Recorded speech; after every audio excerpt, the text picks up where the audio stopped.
கர்த்தருடைய பரிசுத்த நாமத்திற்கு மகிமை உண்டாவதாக. இந்த காணொளி மூலமாக மீண்டும் கர்த்தருடைய உன்னதமான வார்த்தையை உங்களுக்கு சொல்வதிலே நான் மிகுந்த மகிழ்ச்சி அடைகிறேன். இன்றைக்கு 37வது நாள். இந்த நாள் ஆண்டவராகிய இயேசு கிறிஸ்துவை அவருடைய பாடுகளை நினைவு கூறுகிற ஒரு நாளாக இந்த நாள் மட்டுமல்ல, எல்லா நாளும் இருக்கிறது.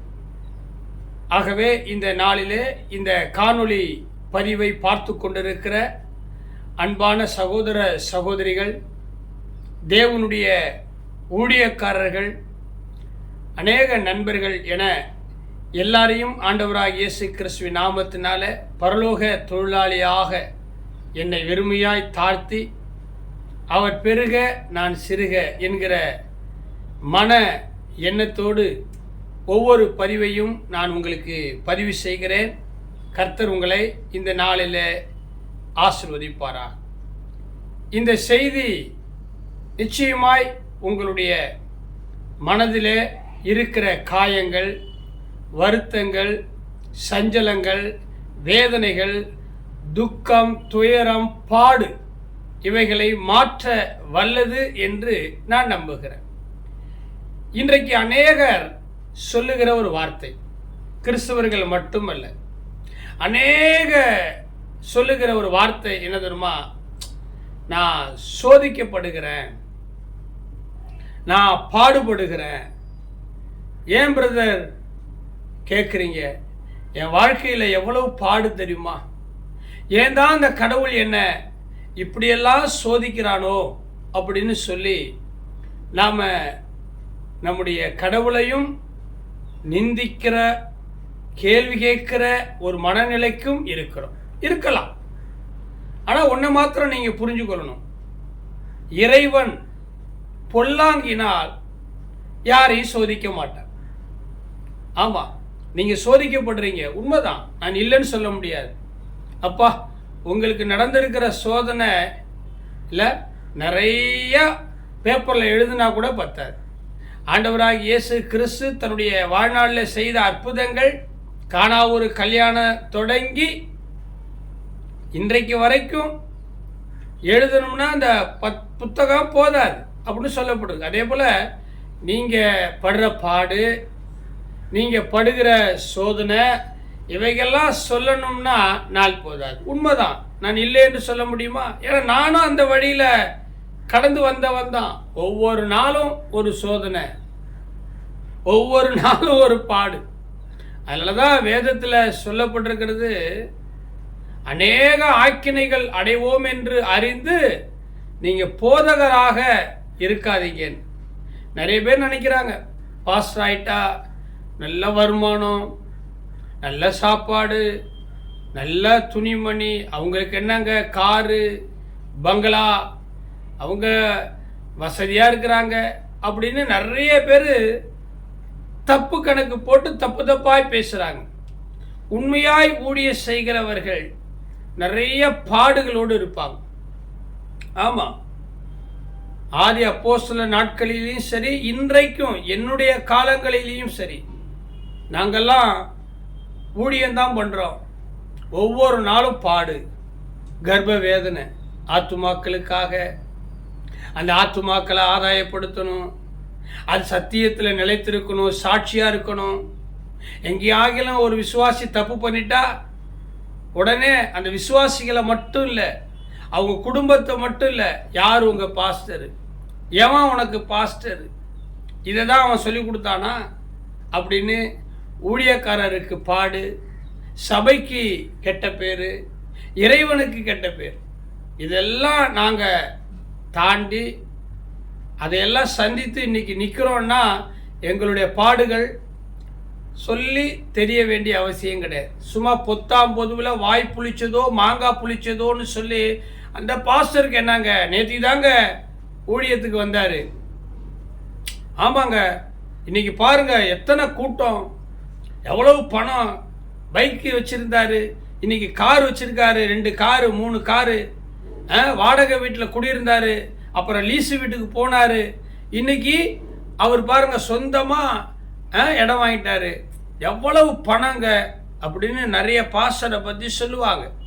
பிரியமானவர்களே, நீங்கள் சொல்லுகிறது மாதிரியான பாஸ்டர்ஸ் இருக்கலாம், ஆனால் உண்மையான பாஸ்டரானு எனக்கு தெரியாது. ஆனால் என்னை பொறுத்த வரைக்கும் நானும் என்னை போல நிறைய ஊழியக்காரர்களும் பாடுகள் மத்தியில் சோதனைகள் மத்தியில் தான் இன்றைக்கும் நாங்கள் வாழ்ந்து கொண்டு இருக்கிறோம். இதை நான் சொல்கிறதுக்கு வருத்தப்படலை. அதனால தான் வேதத்தில் அநேக ஆக்கினைகள் அடைவோம் என்று நீங்கள் போதகராக இருக்காதீங்க. போதக அப்படின்னா சாதாரணமான அல்ல. பவுல் சொல்றார்ல, சத்தியத்தை சத்தியமாய் அறிவிக்கிற போதகர்களுக்கு சத்துரு அப்படிங்கிற ஒரு பட்டத்தை விசுவாசிகளும் கொடுப்பாங்க, கிறிஸ்துவமும் கொடுக்கும், இந்த உலகமும் கொடுக்கும். அவ்வளவு ஆக்கினைகள் எங்களுக்கு உண்டு. அது இயேசு கிறிஸ்து ஒரு போதகர், இயேசு கிறிஸ்து ஒரு தீர்க்கதரிசி, இயேசு கிறிஸ்து ஒரு அப்போஸ்தலர், இயேசு கிறிஸ்து ஒரு சுவிசேஷர், ஒரு மேய்ப்பர். அவர் படாத பாடுகளா? பச்சை மரத்துக்கே இத்தனை பாடு அப்படின்னா பட்ட மரத்துக்கு எத்தனை பாடு? அதனால உங்களை என்னால் நல்லா உணர முடியும், உங்களை நல்லா என்னால் புரிஞ்சுக்க முடியும். நீங்கள் அநேக பாடுகள் படுறீங்க, அநேக சோதனைகளை நீங்கள் சகித்து கொண்டு இருக்கிறீங்க. எனக்கு நன்றாக தெரியும். நான் ஜெபிக்கிறவன், தேவ சமூகத்தில் உங்களுக்காக மன்றாடுகிறவன், சத்தியத்தை உங்களுக்கு போதிக்கிறதுனால இல்லை பிரதர், உங்களுக்கு பாடுகளே கிடையாது, உங்களுக்கு பிரச்சனையே கிடையாது, உங்களுக்கு சோதனையே கிடையாது, நீங்கள் சும்மா பொய் சொல்கிறீங்கன்னு நான் சொல்லவே மாட்டேன். மனுஷன் பாடுகளை அனுபவிக்கவே பிறந்திருக்கிறான். தீப்பொறி மேல் நோக்கி எரியுமா? இல்லை, மெழுகுவர்த்தியை கொளுத்தி வைங்க, மேலே எரியும் விளக்கு மெழுகுவர்த்தி. ஆனால் அதை மறுபடியும் இப்படி தலைகீழ அந்த மெழுகுவர்த்தியோ விளக்கையோ நீங்கள் பட்டினாலும் மெழுகுவர்த்தி தலைகீழ இருக்கும், ஆனால் அந்த தீ மேல் நோக்கி தான் எரியும். எஸ் சயின்ஸ், இது ஒரு விதி இல்லை. புவியீர்ப்பு விசை என்ன, ஒரு ஒரு ஒரு பழத்தை இல்லை, ஒரு பொருளை மேலே போடுங்க, அந்த பொருளை ஆட்டோமேட்டிக்காக யாருமே கீழே தள்ளிவிடாமல் கீழே ஓடும். ஏன்னா அது புவி ஈர்ப்பு சக்தி. அதுபோல் விளக்கு மேல் நோக்கி எரியும். அதே போல் மனுஷன் பாடு, வருத்தம், சஞ்சலம், வேதனை இவையெல்லாம் அனுபவிக்க பிறந்திருக்கிறான். ஆனால் ஒன்றை மாத்திரம் நீங்கள் புரிந்து கொள்ள வேண்டும், பொல்லாங்கினால் இறைவன் உங்களை சோதிக்க மாட்டான். உங்களை சுற்றிலும் ஒரு சோதனை நடக்குது. ஒரு சிபிஐ வந்து உங்களை சோதனை போடுறாங்களா, அமலாக்கத்துறை, ஒரு சிபிஐ வந்து சில அரசியல்வாதிகள் சில அதிகாரிகள் சோதனை போடுறாங்களே, அதுபோல் பல பல பல சோதனைகள் உங்களை சூழ்ந்திருக்கலாம். ஒன்றை மாத்திரம் நினைத்துக் கொள்ளுங்க, அவங்களுக்கு நேரிடுகிற சோதனையை போல உங்களுக்கு நேரிடாது.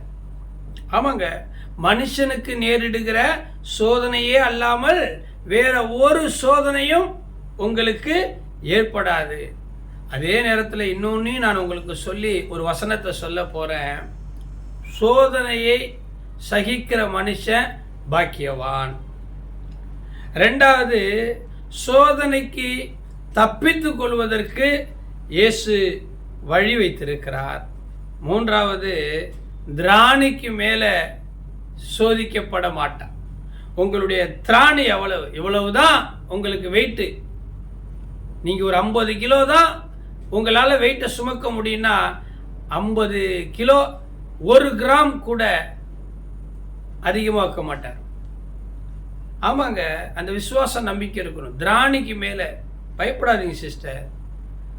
ஆமாம், உங்களை சுற்றிலும் இருக்கிற அந்த சோதனைகளை எல்லாம் நீங்கள் சாதனைகளாய் மாற்றுறதுக்கு தான் இந்த காணொளி பதிவு.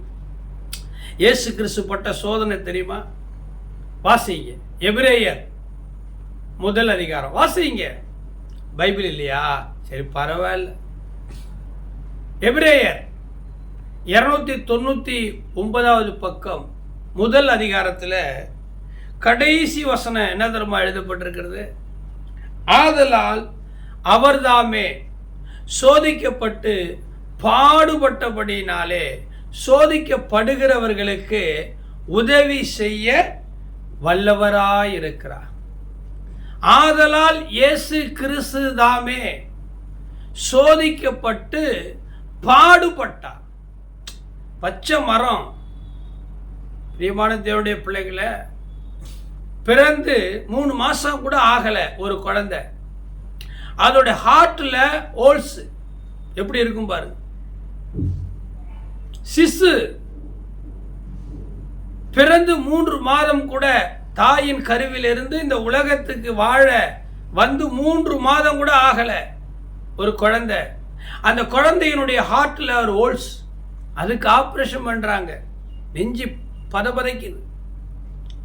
ஒரு 10 வயசு, 20 வயசு, 50 வயசு, 90 வயசு தாங்குற சக்தி இருக்கும். சொல்றதுக்கு அதுக்கு வாய் வரும். இந்த குழந்தைக்கு என்னங்க தெரியும்? அந்த குழந்தைக்கு என்னங்க தெரியும்? அழ தவிர வேற என்ன தெரியும்? அம்மா எனக்கு வலிக்குது சொல்ல தெரியுமா? என்னை விட்டுருங்க டாக்டர் அப்படின்னு அந்த குழந்தை கதற முடியுமா? அழதான் தெரியும். நீங்க அழுதுகிட்டு இருக்கிறீங்க, பரவாயில்ல. அவர் தாமே சோதிக்கப்பட்டு இயேசு கிறிஸ்துனுடைய வாழ்நாளில் 33.5 ஆண்டுகள் அவருக்கு பிதா இந்த உலகத்தில் வாழ்றதுக்கு மனுஷிகத்தில் அனுமதி. 1000 வருஷம் அரசாட்சி ஒரு பக்கம். ஆனா மாமிசத்தில் இயேசு கிறிஸ்து 33.5 ஆண்டுகள், அந்த 3 ஆண்டுகள் கடுமையாய் நன்மை செய்கிறவராய் சுற்றி திரிந்தார். பாடு பாடு பாடு. ஒரு பக்தர் எழுதியிருக்கிறார் ஒரு பாடல், இந்த பாடுகள் உந்தன் வாழ்வுக்காய் சொந்தப்படுத்தி ஏற்றுக்கொண்டார். நேசிக்கிறாயா? நேசித்து வா குருசு எடுத்து. பிரியமானவர்களே, இயேசு கிறிஸ்து தாமே சோதிக்கப்பட்டு பாடுபட்டார். ஆதலால சோதிக்கப்படுகிறவர்களுக்கு அவர் உதவி செய்ய வல்லவராக இருக்கிறார். அப்ப யாருக்கு உதவி கிடைக்க போகுது? உங்களுக்கு தான். என்ன பாஸ்டர் சொல்றீங்க? எனக்கு இயேசு உதவி செய்ய போறாரா? ஆமா. எப்படி?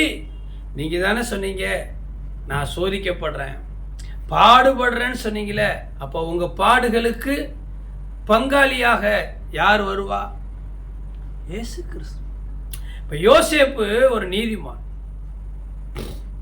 இல்ல. நான் புதிய ஏற்பாட்டில் இருக்கிற யோசேப்பு இல்லை, பழைய ஏற்பாட்டில் இருக்கிற யோசேப்பு. அவனுடைய சகோதரர்கள் அவனை பகைத்து மீதியானவருடைய கையில விற்று போட்டாங்கல்ல. அப்ப யோசேப்பு சிறைக்கு போறார்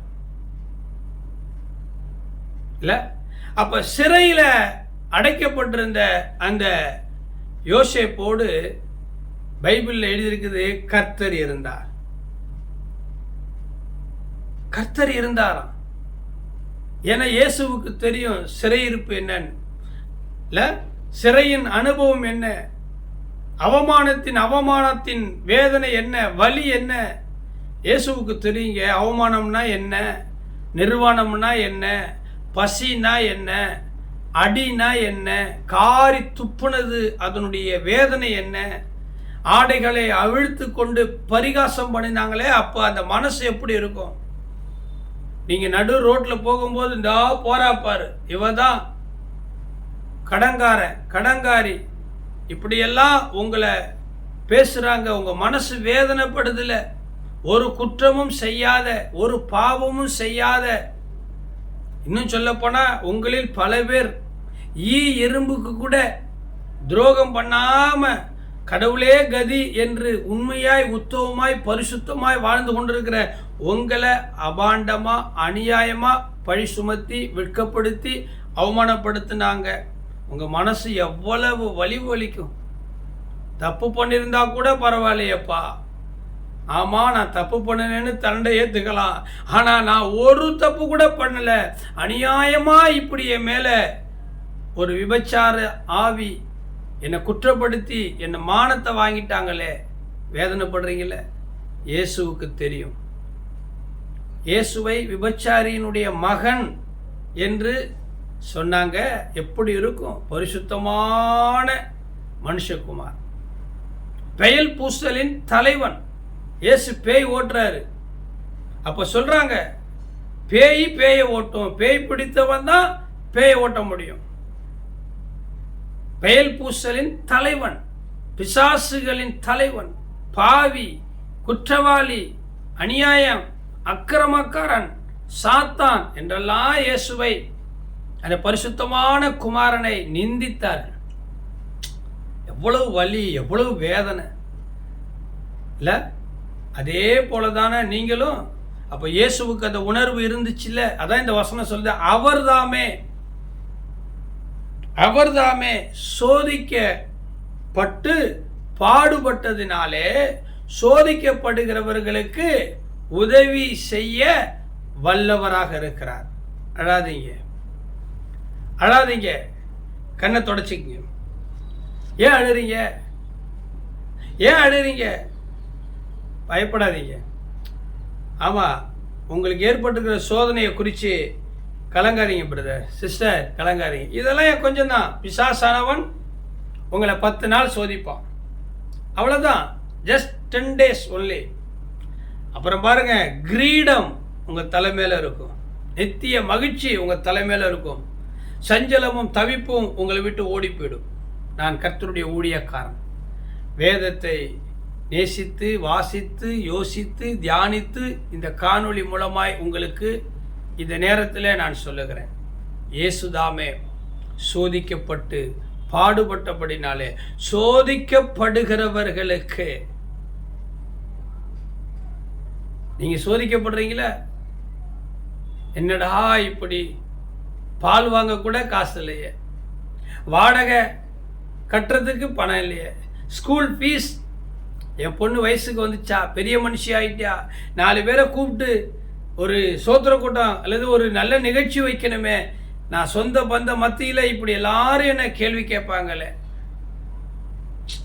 கல்யாணம் ஆகலையே, கல்யாணம் ஆகி குழந்தை இல்லையே, எத்தனையோ சொல்லிக்கிட்டே போகலாம். எல்லாமே சோதனை தானே. 10 நாள் பைபிள் சொல்லுது, வெளிப்படுத்தின புத்தகத்தில், பிசாசானவன் உங்களை 10 நாள் சோதிப்பான், காவல் வைப்பான். நீங்க முடிவு பரியந்தம் உண்மையா இருங்க, ஜீவ கிரீடத்தை ஆண்டவர் தருவார். நீங்க பாருங்க, நீங்க நினையாத நாழிகையில, நீங்க எதிர்பாராத நேரத்தில் தேவனாய் கர்த்தர் ஒரு கிரவுன், ஒரு கோல்டன் கிரவுன், ஒரு சில்வர் கிரவுன், ஒரு கிரீடம், அதுக்கு சமமாய் கர்த்தர் உங்கள் தலையை உயர்த்துவார். ஆமா, மோசே ஆண்டவரை நோக்கி ஜெபிக்கும் போது அவன் சொல்றான், வாழ்நாளெல்லாம் நாங்கள் மகிழ்ந்து களி கூர்ந்திருக்கும்படி, துக்கத்தை கண்ட வருஷங்களுக்கும் பாடுகளை அனுபவித்த நாட்களுக்கும் சரிக்கு சரியாய் எங்களை மகிழ்ச்சியாக்கும் என்று சொன்னான். நீங்கள் மகிழ்ச்சியா இருப்பீங்க. இந்த நேரத்தில் நான் அதைத்தான் ஆண்டவரிடத்திலிருந்து பெற்றுக்கொண்டு உங்களுக்கு சொல்லுகிறேன். அவர்தாமே சோதிக்கப்பட்டு, நிறைய பேரை சொல்லலாம் பைபிள்ல இருந்து, ஆபிரகாம் தொடங்கி இல்ல, ஆபிரகாம் ஒரே குமாரன், 99 வயதுல ஒரு ஆண் பிள்ளை ஈசாக்கு பெற்றார்.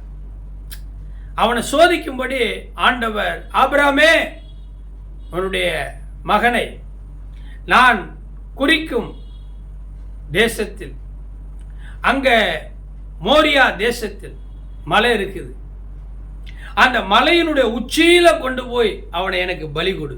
என்ன வேதனை, ஒரே ஒரு பிள்ளை சொன்னாங்களா, ஒன்னே ஒன்று, கண்ணே கண், தவமா தவம் இருந்து பெற்றதுங்க, அதுக்கு இந்த வியாதி வந்துச்சே. பயப்படாதீங்க, ஒன்னே ஒன்று, கருவேப்பிள்ளை கொழுந்து மாதிரி நான் பார்த்து பார்த்து வளர்த்து வர்றேன், அதுக்கு இப்படி ஒரு நிலைமை வந்துச்சு.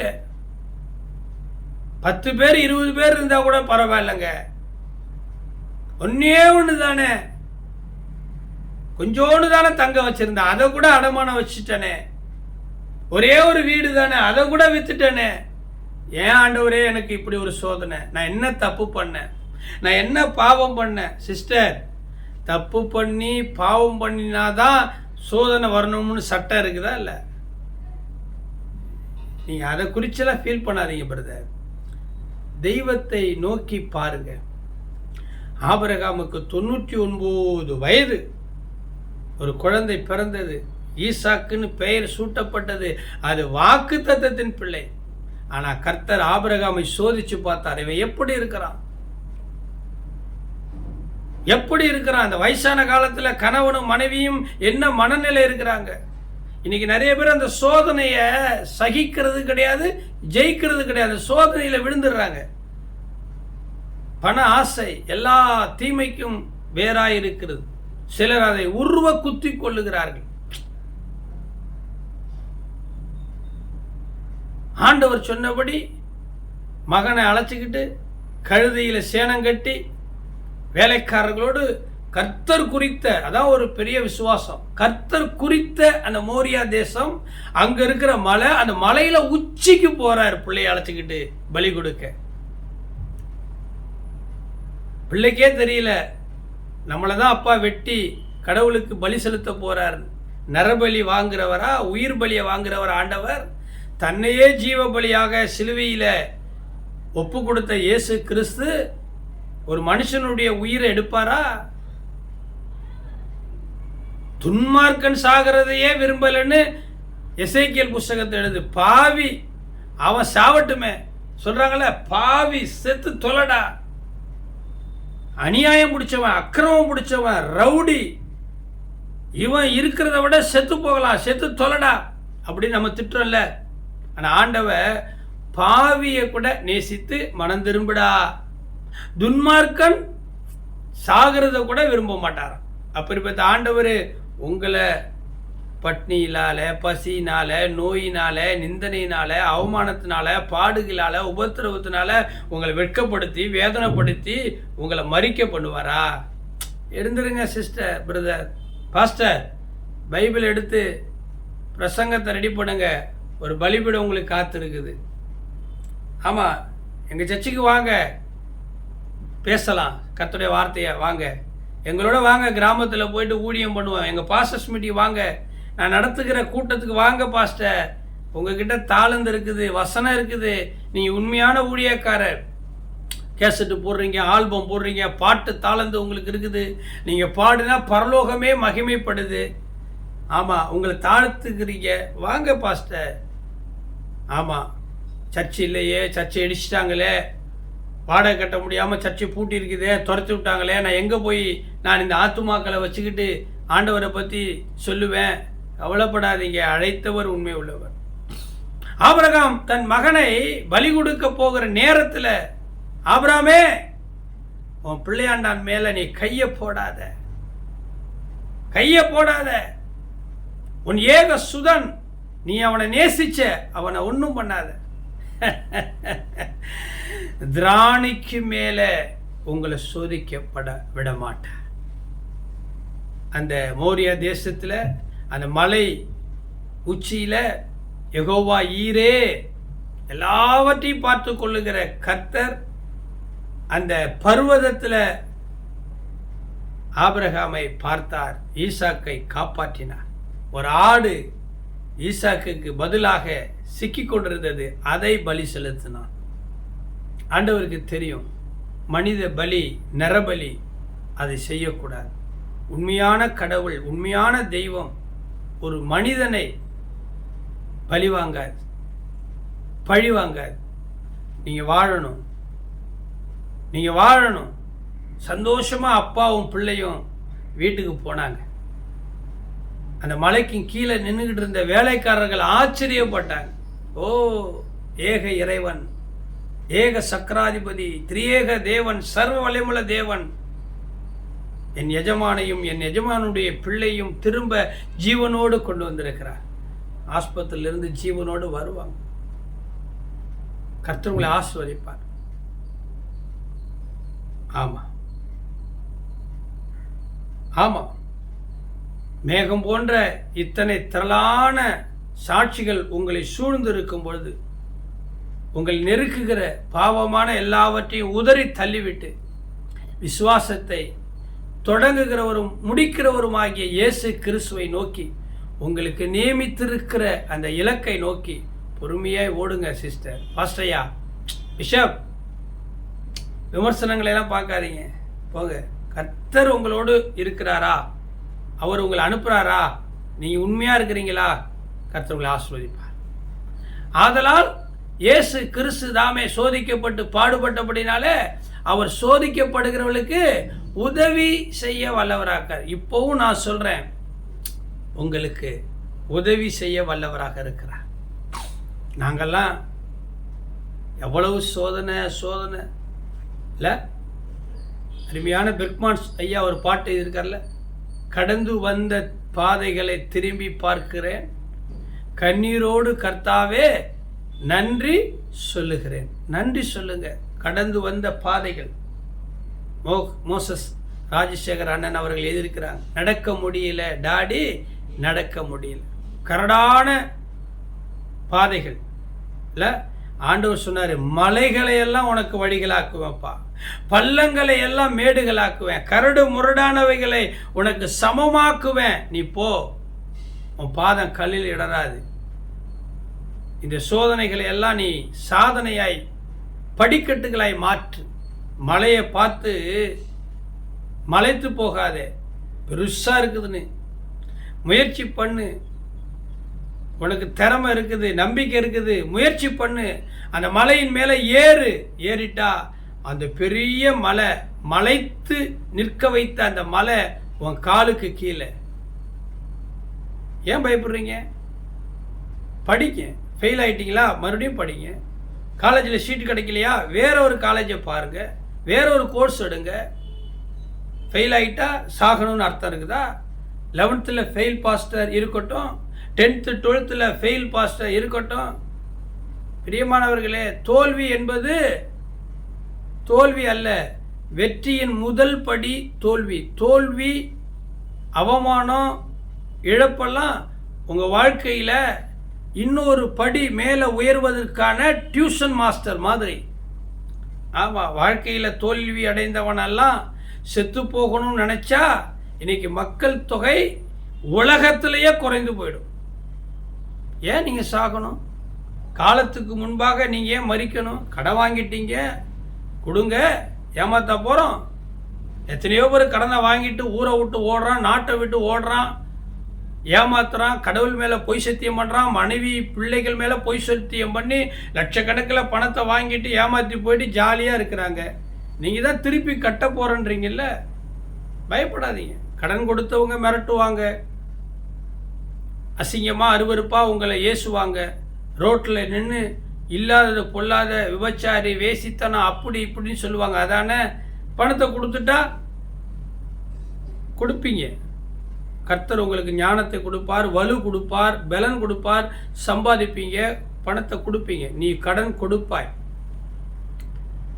அதனால் இந்த சோதனையை பற்றியெல்லாம் பயந்துக்கிட்டு ஜெபிக்காமல் இருக்காதீங்க, வேதம் வாசிக்காமல் இருக்காதீங்க, ஆராதனை செய்யாமல் இருக்காதீங்க, சபைக்கு வராமல் இருக்காதீங்க. அது இன்னும் ஒரு பெரிய பள்ளத்தில், பாதாளத்தில், படுகொழியில் உங்களை கொண்டு போயிடும். இது சாத்தானுடைய தந்திரம்.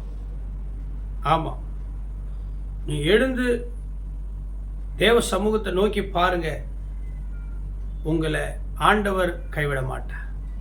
பிரியமானவர்களே, எபிரேயர் 1 கடைசி வசனம், ஆதலால் அவர்தாமே சோதிக்கப்பட்டு பாடுபட்டபடினாலே சோதிக்கப்படுகிறவர்களுக்கு உதவி செய்ய வல்லவராக இருக்கிறார். உங்களுக்கு உதவி செய்ய இயேசு வல்லவரும் நல்லவருமாக இருக்கிறார் என்கிற செய்தியோடு இந்த காணொளியில் 37வது நாளாக இன்றைக்கு நான் உங்களுக்கு இந்த வார்த்தையை சொல்லி உங்களை வாழ்த்துகிறேன். ஜெபிக்கட்டுமா? அன்பின் ஆண்டவரே, இந்த காணொளியை பார்த்து கொண்டிருக்கிறவர்கள் யாராக இருந்தாலும், விசுவாசியாக இருந்தாலும், புறஜாதியாக இருந்தாலும், பாஸ்டர், பிஷப், மிஷினரி யாராக இருந்தாலும், அவங்க சோதனைகளை சாதனைகளாய் மாற்றுகிற காரியத்தில் நீ அவர் உதவி செய்யும். பாடுபடுகிறார்கள். எலியா நம்மை போல பாடுள்ள மனுஷன்தான். கருத்தாய் ஜெபம் பண்ணும்போது கர்த்தர் அவனுக்கு அற்புதம் செய்தார். ஆண்டவரே, சோதிக்கப்படும் பொழுது அவமானப்படும் போது, பாடுகளை ஏற்றுக்கொள்ளும் பொழுது ஜெபிக்க முடியாது, வாயில் வார்த்தை வராது, அழதான் முடியும். ஆனாலும் என் தேவனாய் கர்த்தர் இந்த செய்தி அவருடைய பாடுகளை, அவருடைய சோதனைகளை மாற்றும். அவர்களுடைய கண்ணீர் யாவையும் தேவன் துடைப்பார் என்று சொல்லப்பட்டிருக்கிற வார்த்தைகளை என் அன்பு பிள்ளைகளுக்கு நான் சொல்லி ஜெபிக்கிறேன். கலங்காதீர்கள், கர்த்தர் உங்களை கைவிட மாட்டார். அவர் உங்களுக்காக யாவை செய்து முடிப்பார். இயேசுவின் நாமத்தினாலே யார் யாருடைய வீட்டில், யார் யாருடைய தொழிலில், யார் யாருடைய வாழ்க்கையில், யார் யாருடைய ஊழியத்தில், யார் யாருடைய சபை காரியத்தில் சோதனைகளை பிசாசு கொண்டு வருகிறானோ, ஆண்டவரே அந்த பிசாசின் தலையை இனி நசுக்கி சோதிக்கப்பட்ட பாடுபட்ட பிள்ளைகளுக்கு உதவி செய்யும். எங்கள் வாழ்க்கையில் எத்தனை சோதனை, எத்தனை எத்தனை எத்தனை சோதனை, அவைகளெல்லாம் மாற்றினேன். என் தெய்வத்துக்கு இன்றைக்கு நான் பரலோக தொழிலாளியாக இருக்கிறது போல, ஒரு ஊழியக்காரனாக இருக்கிறது போல, ஆண்டவரே எங்கள் குடும்பம் இன்றைக்கு உமக்கு ஒரு சேவகனாக இருக்கிறது போல, இதை பார்த்து கொண்டிருக்கிறவர்கள் யாவரையும் அப்படியே ஆண்டவரே உமக்கு சேவை செய்கிறவர்களாய் அவர்களுக்கு ஆசீர்வாதத்தை தான். இயேசுவின் நாமத்தினால் பிதாவே, ஆமென். God bless you. கர்த்தர் உங்களை மீண்டும் சந்திப்பார்.